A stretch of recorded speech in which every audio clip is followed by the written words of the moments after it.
Lower back pain or L4, L5 prolapse, degeneration, associated sciatic nerve impingement, which is the pain radiating from the lower back to mostly one of the legs, and the pain might radiate from the lower back through the buttocks to the side of the thighs and downward. Sometimes the pain might reach even up till the feet. That's basically the sciatic nerve impingement. All these things are very common, especially among people who are not having enough amount of mobility, not moving around, people who are actually sitting for long hours, and they kind of get these issues when they try to pick things up from the floor in a wrong posture, of course. And many others gets this issue because they try to lose belly fat, and they do crunches, and doing excessive crunches is always bad for the lower back. So what needs to be done? How do you pick things up from the from the floor? What is the right posture to make sure that your lower back is always protected and there is no chance of any disc prolapse or a degeneration or things like that? And that's what we're going to talk about today. My name is Rajiv Ambat. I'm the CEO and the Chief Health Officer at NuvoVivo Center for Obesity, Lifestyle Disorders and Research. We're an online health and fitness company into the field of medical fitness. Fitness is all about looking good, looking younger, being fit and muscular, but bringing in the medical aspects to that to manage and sometimes even reverse lifestyle disorders such as diabetes, cholesterol, fatty liver, hypertension, uric acid, irritable bowel syndromes. That's what we do. We work with our clients across the globe through our online health and wellness programs. And we are proud that we have helped a lot of people even reduce the dosages of medication over a period of time by making a structured and scientific change in their lifestyle, which includes both eating habits and exercises. That's what we do.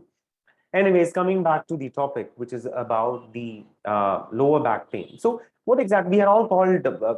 We have this lower back, sorry, the spinal cord, which is basically the set of small bones called vertebra, right? And that's why we are all vertebrates, right? We have small set of bones, and we are all born. In a normal case, we are born with around 33 bones, and the lower backbone back is basically there are four sections to that. One is the cervical area, which is the neck area part of the back, is the cervical area.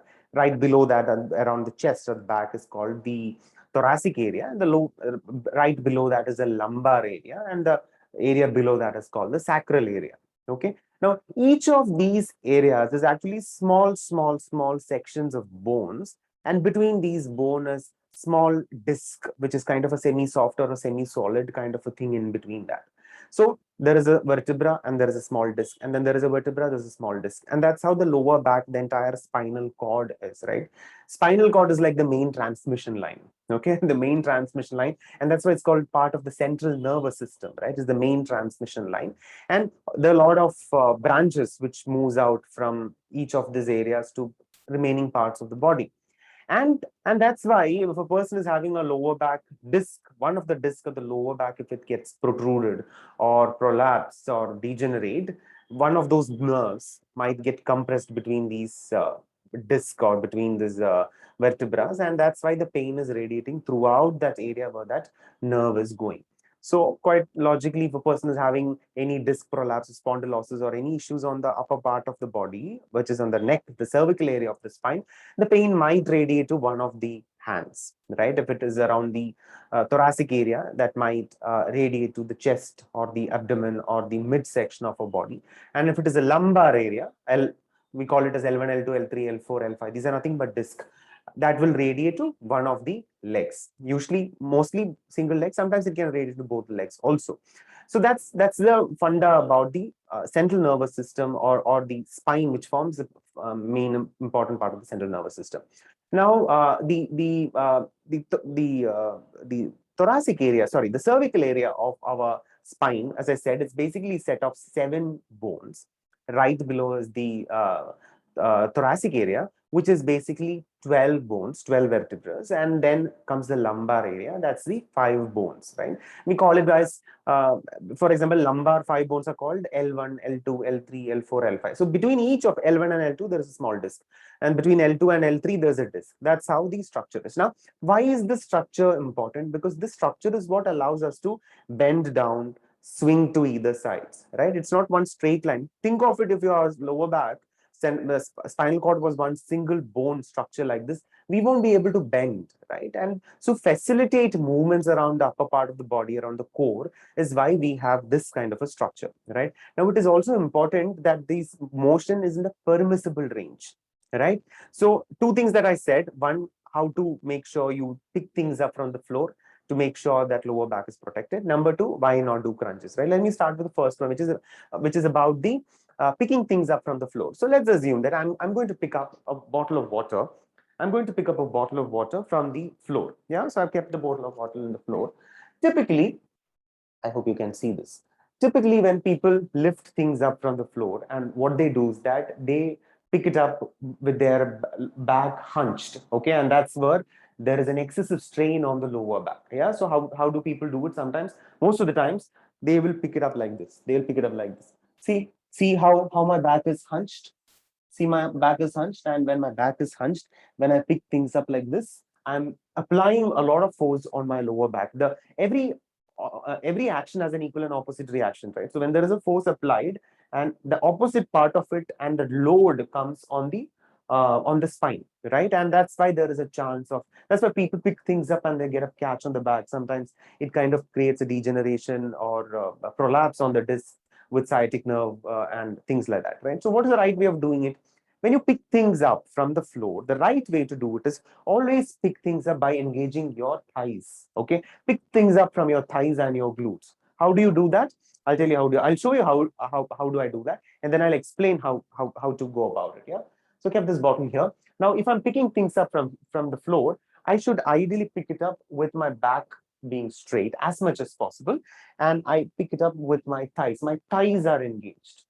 Okay, my thighs are engaged, and that's the right thing to do. So how do we make sure we do that? There are a couple of things that you need to remember. One, obviously keep your back straight and push your lower part of the glutes, the lower part of the back backwards, and then maintain a steady back to reasonably straight kind of a non-hunched uh, this thing alignment of your lower back, and then pick things up. Okay, that's one thing. Another thing to usually think about is that, see, your scapula, right? If your scapula is kind of retracted backwards, okay, if you hunch like this, obviously when you pick things up, your lower back will be hunched, okay? But if you retract your scapula and if you hold still and steady and then we try to pick things up, there's a very low chance that we will be hunching our back, right? So that's the first thing that or rather the main thing that you need to do to make sure that you are not injuring your lower back when you pick things up from the floor. Now comes the second thing, which is about the crunches. Now, see, our spinal cord it's not one single straight bone structure. It actually has curves. Okay, there is a slight inward curve for both our cervical region and the lumbar region, and there's a slight outward curve for the thoracic region. So it's not like one single straight line.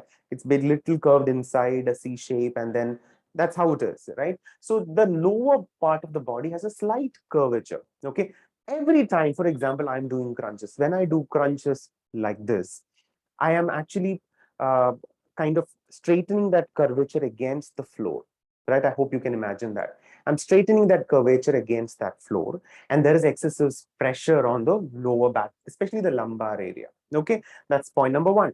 Point number two is that, remember, when there is a pressure applied or force applied to on a straight rod, when there is a force applied to one area, the opposite area pressure force will be in the opposite direction, and this is basically a torque, right? Let's assume there's a pencil here.